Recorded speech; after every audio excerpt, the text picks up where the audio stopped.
नमस्कार। हाल ही में यूपी के गाज़ियाबाद में किराया मांगने पर बेरहमी से हत्या की वारदात ने हर किसी को झकझोर दिया है। इससे पहले दिल्ली के रोहनी में भी इस वजह से हत्या हुई थी। ये सच है कि घर किराए पर देना बहुत आसान है, लेकिन कई बार अपना ही मकान खाली कराना इतनी टेढ़ी खीर साबित होता है कि मकान मालिक की ज़िंदगी का लंबा अरसा धक्के खाते हुए गुजर जाता है।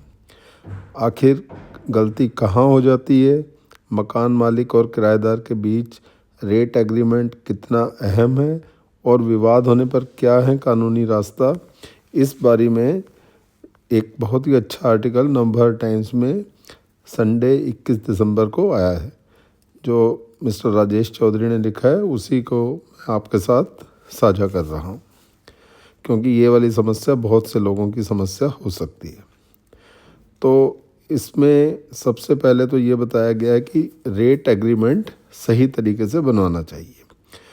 तो रेट एग्रीमेंट के बारे में कानूनी जानकार और सुप्रीम कोर्ट के एडवोकेट ज्ञानंद सिंह बताते हैं कि आमतौर पर हमारे देश में मकान मालिक और किराएदार के बीच 11 महीने का रेट एग्रीमेंट होता है।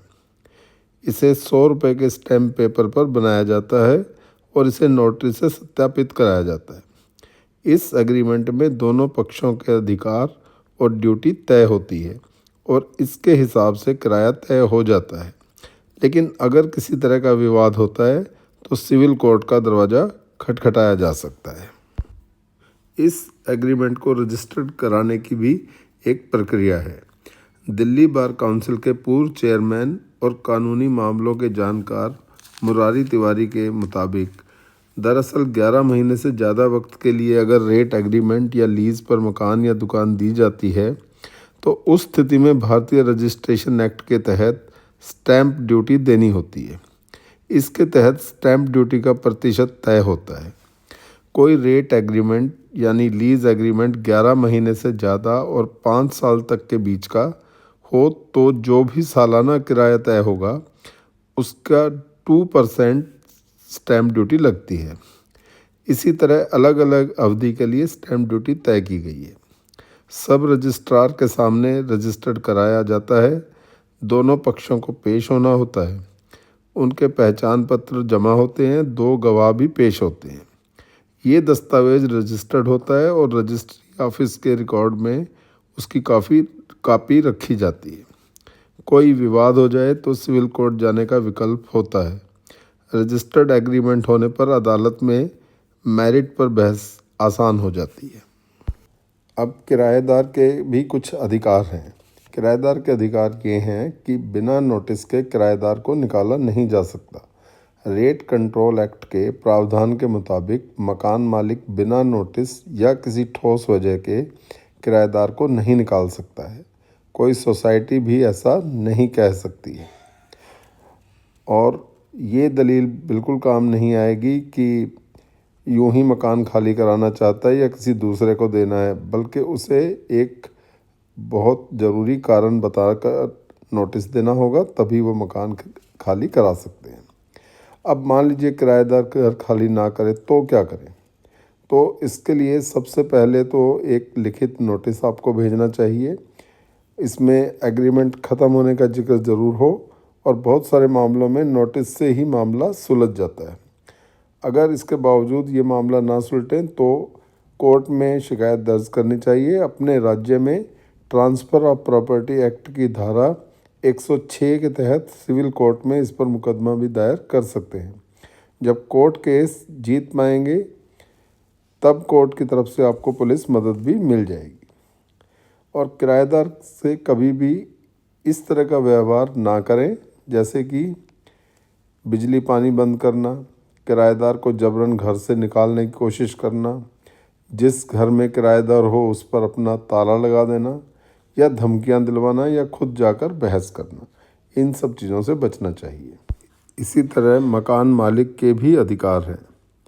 भारतीय कानून के तहत मकान मालिक को मिले अधिकारों के मुताबिक लीज अवधि ख़त्म होने, मकान डैमेज होने, किराया न मिलने, खुद के इस्तेमाल की बात कहकर वो मकान खाली करने के लिए कह सकता है। दूसरा, अगर किराएदार इन स्थितियों में मकान खाली नहीं करता तो उसे पहले कानूनी नोटिस भेजा जाता है। अगर वो नोटिस की बात नहीं मानता तो मकान मालिक उस इलाके के सिविल कोर्ट में जा सकता है। वहाँ मकान मालिक मकान अपने कब्जे में लेने के लिए अपील कर सकते हैं। और अगर किराएदार एग्रीमेंट ख़त्म होने के बाद भी घर में रह रहा है तो मकान मालिक सिर्फ पुराना किराया नहीं बल्कि मार्केट रेट के हिसाब से हर्जाना भी मांग सकता है। इसे कानून में मैसने प्रॉफिट कहा जाता है। किराया न देने पर अलग केस भी कर सकता है, जैसे रिकवरी सूट, ब्याज के साथ पैसे की मांग। अगर किराएदार धमकी देता है तो झगड़ा करता है तो जान का खतरा बना रहता है और इसकी पुलिस में शिकायत ज़रूर करनी चाहिए। अब एग्रीमेंट ख़त्म होने के बाद क्या स्थिति रह सकती है? अगर एग्रीमेंट की अवधि ख़त्म होने के बाद भी किराएदार मकान खाली नहीं करे और ऑनलाइन किराया भेजता रहे और उसे मकान मालिक रख ले तो भले ही एग्रीमेंट ख़त्म हो चुका हो तो भी कानून इसे मंथ टू मंथ टेनेंसी के रूप में देखता है। ऐसे में किराएदार को गैर कानूनी कब्जेदार नहीं कहा जा सकता। तो क्या कदम उठाए जाएं?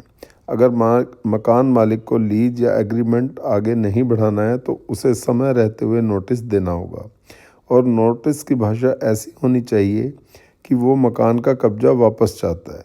अगर इस दौरान उसके अकाउंट में पैसा आ भी रहा है तो वो भी अपने नोटिस की भाषा से अपने केस को मजबूत कर सकता है।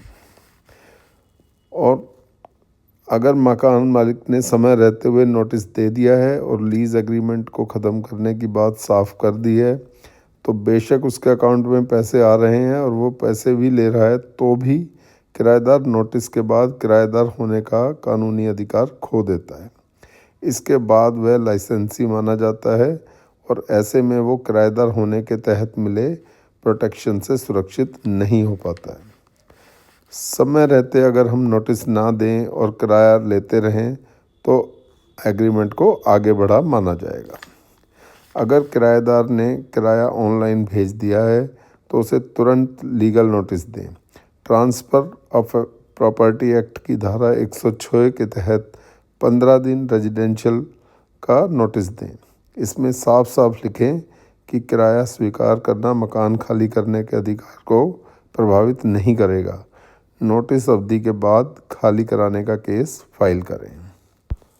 अगर आप घर किराए पर दे रहे हैं तो इस वीडियो को आप ध्यान से देखें। इसमें जो बातें लिखी गई अगर उनका आप पालन करेंगे तो आपको कोई परेशानी नहीं आएगी। उम्मीद करता हूँ ये छोटा सा वीडियो आपका मार्गदर्शन करने में सफल हुआ होगा। धन्यवाद।